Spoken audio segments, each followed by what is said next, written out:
Assalamualaikum warahmatullahi wabarakatuh. Salam bahagia selalu buat sahabat channel Misteri Goib. Mari kita simak dan mulai ceritanya. Di sebuah desa terpencil yang terletak di pinggiran hutan lebat, terdapat sebuah tempat yang tak pernah disebut dalam peta atau di buku-buku sejarah. Desa ini dikenal dengan nama Nogorojo. Meskipun hanya beberapa kilometer dari kota terdekat, tidak ada yang ingin mengunjunginya. Penduduk desa ini sangat jarang keluar, dan orang luar yang berani datang selalu pulang dengan cerita aneh yang membuat mereka takut untuk kembali. Namun, sebuah kejadian yang tidak terduga membawa seorang jurnalis muda, Raka, ke desa itu. Raka adalah seorang penulis yang terkenal karena meliput berbagai kisah misteri dan paranormal. Suatu hari, ia menerima sebuah surat anonim yang misterius, yang berisi hanya dua kata, Nogorojo. Tidak ada petunjuk lain, hanya alamat dan tanggal yang akan datang.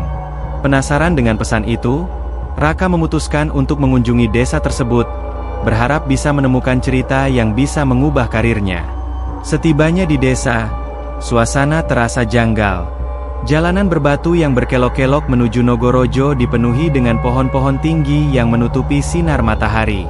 Udara di sana terasa lebih dingin, meskipun saat itu musim panas. Desanya tampak tertinggal, dengan rumah-rumah kayu yang usang dan tidak terawat. Penduduknya, yang hampir seluruhnya tua, menyapa Raka dengan tatapan kosong, seolah-olah dia adalah orang yang tak diinginkan. Raka menyewa kamar di satu-satunya penginapan yang ada. Pemilik penginapan, seorang pria parubaya bernama Pak Tono, memberikan Raka kunci kamar dengan senyum canggung. Hati-hati, nak. Desa ini memiliki rahasia yang tak seharusnya diketahui orang luar, kata Pak Tono dengan suara pelan, seakan memperingatkan Raka untuk tidak terlalu banyak bertanya. Raka, meski merasa ada yang aneh, memutuskan untuk tetap melanjutkan pencariannya. Setelah makan malam yang sederhana, ia mulai berbincang dengan beberapa penduduk yang duduk di warung kopi milik Pak Tono. Mereka semua menjauhkan diri darinya, menjawab pertanyaan dengan cepat dan canggung, seperti takut membuka topik tertentu. Namun, percakapan itu terhenti saat seorang wanita tua, yang dikenal sebagai Bu Siti, tiba-tiba mendekat. Matanya tampak kosong, dan wajahnya pucat, seakan ia melihat sesuatu yang tidak dapat dilihat oleh orang lain. Jangan tanya tentang Nogorojo, ujarnya dengan suara bergetar. Desa ini telah dihantui sejak berabad-abad lalu. Ada yang tak seharusnya tahu. Raka terkejut mendengar kata-kata itu. Namun, Bu Siti hanya menggelengkan kepala dan segera pergi, meninggalkan Raka dengan rasa penasaran yang semakin mendalam. Malam itu, Raka tidak bisa tidur. Suara-suara aneh terdengar dari luar kamar. Suara langkah kaki yang berat, diikuti oleh bisikan yang tak jelas. Ia mencoba untuk mengabaikannya, namun rasa takut mulai merayap dalam dirinya. Raka memutuskan untuk berjalan-jalan ke sekitar desa, berharap bisa mendapatkan petunjuk lebih lanjut tentang apa yang sebenarnya terjadi di Nogorojo. Ketika ia sampai di pinggiran desa, ia melihat sebuah bangunan tua yang sudah hampir roboh. Itu adalah sebuah gereja kecil yang tampak sangat usang. Pintu utama gereja itu terbuka sedikit, seakan mengundang Raka untuk masuk. Rasa penasaran mengalahkan ketakutannya, dan ia memasuki gereja dengan hati-hati. Di dalam gereja, suasana terasa dingin dan lembab. Debu tebal menutupi seluruh ruangan, dan sebagian besar jendela telah pecah. Namun, di tengah ruangan terdapat sebuah altar besar dengan simbol yang tidak pernah ia lihat sebelumnya. Simbol itu tampak seperti lingkaran merah dengan garis-garis yang mengarah ke pusatnya, seolah menggambarkan sesuatu yang mengerikan. Raka merasa ada sesuatu yang salah. Ketika ia berbalik untuk keluar, pintu gereja tiba-tiba tertutup dengan keras. Suara gemuruh terdengar dari luar, dan Raka merasa seolah-olah sesuatu yang besar bergerak mendekat. Ia berlari ke pintu, berusaha membukanya, namun pintu itu terkunci rapat. Ketika ia berbalik, bayangan gelap muncul dari ujung gereja, bergerak perlahan ke arahnya. Di saat terakhir, sebelum bayangan itu mendekat lebih jauh, Raka berteriak keras. Namun, ketika ia membuka matanya, ia sudah kembali berada di penginapan Pak Tono. Apakah itu hanya mimpi? Ataukah ada kekuatan lain yang bekerja di Nogorojo? Raka merasa ada yang tidak beres. Ia harus mengungkapkan apa yang sebenarnya terjadi di desa itu sebelum terlambat. Namun, ketika ia menatap keluar jendela, ia melihat sosok yang mengenakan pakaian hitam berdiri di kejauhan, menatapnya tanpa berkedip. Pagi hari berikutnya, Raka terbangun dengan perasaan tidak nyaman. Meskipun ia tidak lagi merasa terjebak di gereja, perasaan cemas dan takut masih menyelimuti hatinya. Ia mencoba meyakinkan dirinya bahwa apa yang ia alami hanyalah mimpi buruk yang disebabkan oleh rasa lelah setelah perjalanan panjang. Namun, ketakutan yang ia rasakan terlalu nyata untuk hanya dianggap sebagai ilusi. Raka memutuskan untuk melanjutkan penyelidikannya. Ia mengunjungi warung kopi Pak Tono, berharap bisa mendapatkan lebih banyak informasi. Pak Tono terlihat lebih gelisah pagi itu. Begitu Raka duduk, Pak Tono menatapnya dengan tajam dan berkata, "Jika kamu mencari jawaban, lebih baik kamu berhenti sekarang. Ada hal-hal yang lebih baik dibiarkan tidak terungkap." Namun, Raka yang sudah terlanjur tertarik dan penasaran, tidak bisa begitu saja mundur. "Pak Tono, saya perlu tahu lebih banyak tentang desa ini. Tentang simbol yang saya lihat di gereja. Apa artinya?" tanya Raka dengan penuh keyakinan. Pak Tono menundukkan kepala, seolah mencari kata-kata yang tepat. Simbol itu adalah tanda dari Nogorojo. Itu bukan hanya nama desa ini, tapi juga sesuatu yang lebih dalam. Sesuatu yang sudah ada di sini sejak dulu, lebih tua dari desa ini sendiri. Nogorojo bukan tempat yang bisa dipahami oleh orang luar. Itu adalah kutukan yang sudah mengakar. Raka mengerutkan dahi, tidak memahami maksud dari kata-kata Pak Tono. "Kutukan? Apa maksud Bapak?" Pak Tono menatap Raka dengan mata yang penuh kesedihan. Tidak ada yang tahu asal-usulnya dengan pasti, tapi mereka yang mencoba menggali lebih dalam tentang Nogorojo, selalu berakhir dengan cara yang mengerikan. Desanya terisolasi karena sebuah alasan. Tidak ada yang bisa keluar, dan tidak ada yang bisa masuk tanpa membawa harga yang sangat mahal. Namun, sebelum Pak Tono bisa melanjutkan, seorang pria tua tiba-tiba masuk ke warung dan memotong pembicaraan mereka. "Cukup. Jangan heran jika kamu tidak bisa menemukan jalan keluar. Nah, lebih baik kamu pergi saja sebelum terlambat," kata pria tua itu, menatap tajam ke Raka. Raka merasa bahwa dia sudah terlalu dalam terjerat dalam misteri ini. Dia tidak bisa begitu saja mundur. Setelah pertemuan singkat itu, Raka pergi menuju rumah seorang wanita bernama Ibu Wati, yang dikenal sebagai salah satu penduduk yang lebih tua dan lebih berpengetahuan tentang sejarah desa. Ibu Wati menyambut Raka dengan sikap hati-hati, seolah-olah mengetahui apa yang ada di pikirannya. "Apa yang kamu cari di sini?" "Nah, Nogorojo bukan tempat untuk orang luar. Kami yang tinggal di sini tidak pernah benar-benar meninggalkan desa ini, dan kami hanya hidup dengan apa yang ada di sini." Raka memutuskan untuk tetap bertanya. "Ibu, saya ingin tahu tentang simbol yang saya lihat di gereja. Apa itu? Apa hubungannya dengan desa ini?"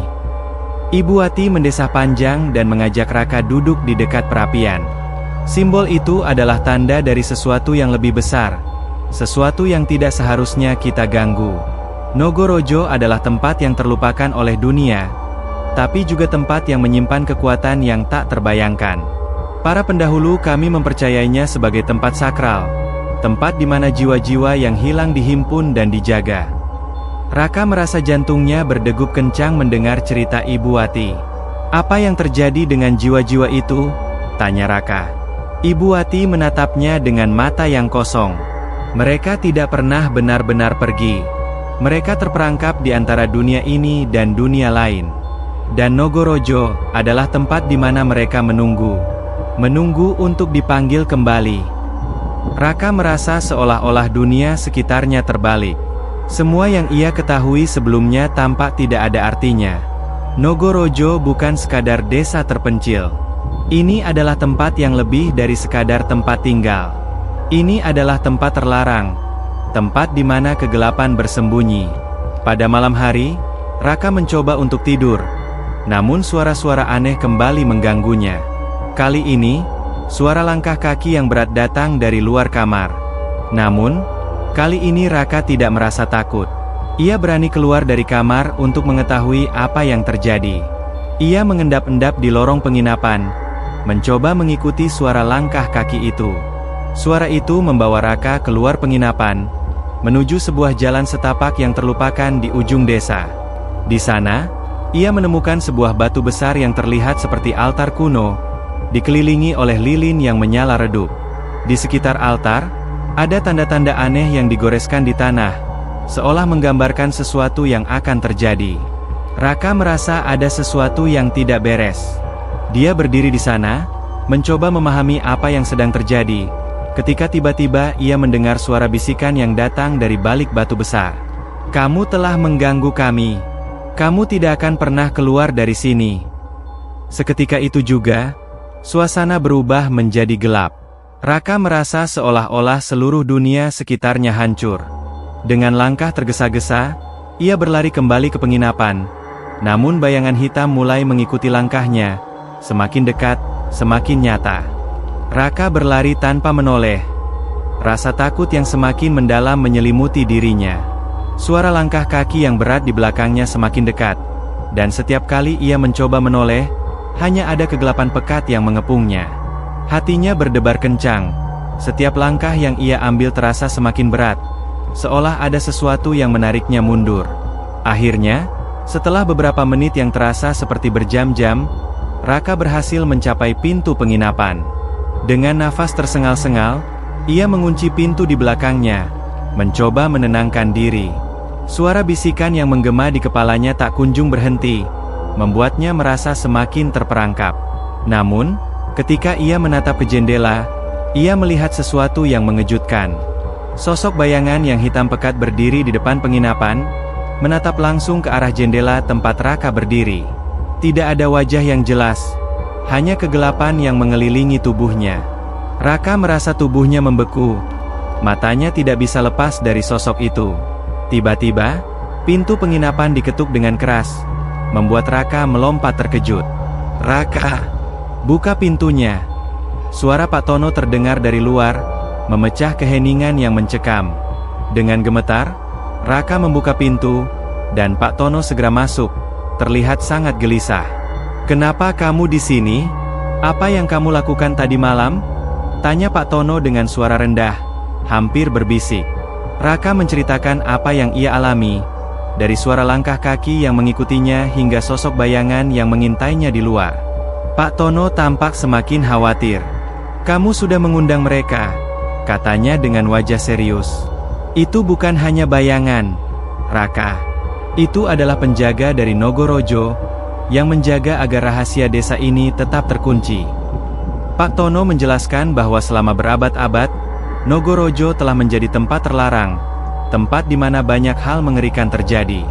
Pada zaman dahulu, sebuah ritual kuno dilakukan oleh penduduk desa untuk menjaga agar kekuatan gelap yang tersembunyi di dalam desa tetap terjaga. Namun, karena ketidaktahuan generasi sekarang, ritual itu mulai terlupakan, dan sekarang kekuatan itu mulai bangkit kembali. "Kamu harus pergi sekarang juga," Pak Tono berkata tegas. "Tidak ada yang bisa selamat jika mereka sudah mulai datang." Raka bingung dan takut, tetapi rasa penasarannya lebih besar dari rasa takutnya. "Apa yang harus saya lakukan? Apa yang sebenarnya ada di desa ini?" tanyanya, tak ingin melepaskan kesempatan untuk mengetahui kebenaran. Pak Tono menghela napas panjang. Ada sebuah tempat, sebuah ruang yang sangat tua di bawah tanah gereja. Hanya mereka yang tahu cara masuk yang bisa mengaksesnya. Di sanalah segalanya bermula. Tapi kamu harus hati-hati, Raka. Tempat itu bukan untuk orang biasa. Apa yang ada di sana bisa merusak pikiran siapapun yang mencobanya. Dengan berat hati, Raka memutuskan untuk mengikuti petunjuk Pak Tono. Ia tahu bahwa ini adalah satu-satunya cara untuk mengungkapkan misteri yang telah lama tersembunyi. Tanpa kata-kata lebih lanjut, ia keluar dari penginapan dan menuju gereja yang terletak di ujung desa. Ketika ia tiba di gereja, suasana sangat sunyi. Hanya terdengar suara angin yang berdesir di antara pohon-pohon tinggi di sekitar gereja. Raka melangkah perlahan ke pintu gereja yang rusak. yang sekarang tampak lebih menakutkan daripada sebelumnya.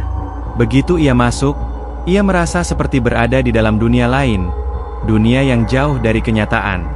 Di dalam gereja, di bawah altar, ia menemukan sebuah pintu kecil yang hampir tak terlihat.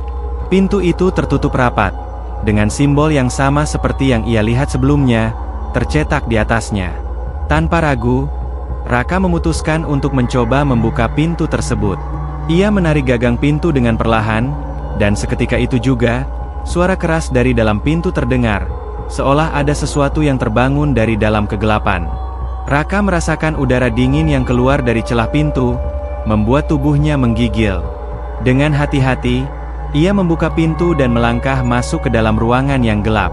Begitu masuk, ia terkejut melihat ruangan itu penuh dengan lilin-lilin yang menyala, menciptakan bayangan aneh di seluruh dinding.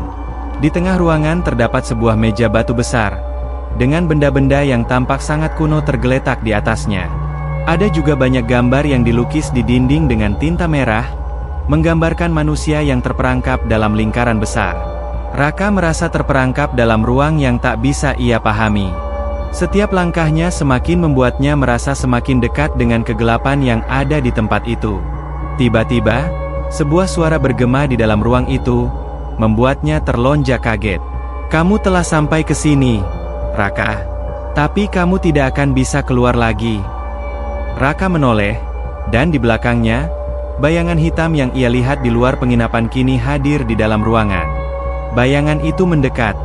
Matanya yang kosong menatap Raka dengan dingin. "Kami akan mengambilnya." Suara itu bergema, membuat darah Raka berdesir. Raka tahu bahwa ia harus menemukan cara untuk melarikan diri, tetapi kegelapan yang melingkupi ruangan itu semakin mencekik napasnya. Ia merasa matanya mulai kabur, seolah-olah sesuatu sedang mengendalikan pikirannya. Dengan sisa tenaga yang ada, ia berlari menuju pintu. Namun pintu itu tiba-tiba tertutup sendiri, memenjarakan dirinya di dalam. Saat itulah ia menyadari bahwa ia tidak sedang melawan kekuatan fisik biasa. Ini adalah sesuatu yang jauh lebih buruk. Sesuatu yang lebih tua dari desa itu sendiri. Raka terhuyung mundur. Jantungnya berdegup kencang.